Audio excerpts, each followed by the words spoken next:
Rare earth supply chain పైన చైనాదే control. Most of the rare ఎర్త్స్ను చైనానే సప్లై చేస్తుంది.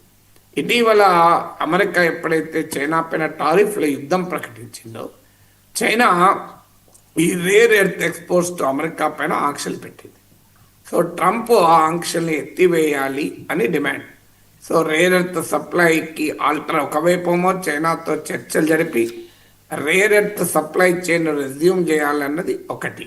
అదే సమయంలో జపాన్, సౌత్ కొరియా నుంచి మొదలుకొని పాకిస్తాన్ వరకు, ఉక్రెయిన్ వరకు కూడా ఈ రేర్ ఎర్త్ మైనింగ్ను ఆల్టర్నేటివ్ చైనా చేయాలి అనేది కూడా ట్రంప్ ప్రయత్నం చేస్తున్నాడు.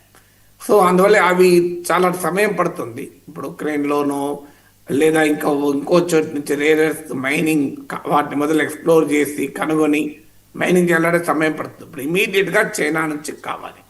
అందువల్ల అర్జెంటుగా రేర్ ఎర్త్ రెజ్యూమ్ కావాలి. అందుకు చైనాతో చర్చలు. రెండవది ఏంటంటే మీకు సోయాబీన్. నేను ఇద్దరు కూడా చెప్పాను, ప్రపంచంలో ఉండే సోయాబీన్లో 60% వరకు దాదాపు చైనా కన్జ్యూమ్ చేస్తుంది. సో అందులో అధిక భాగము అమెరికా నుంచి కొంటుంది.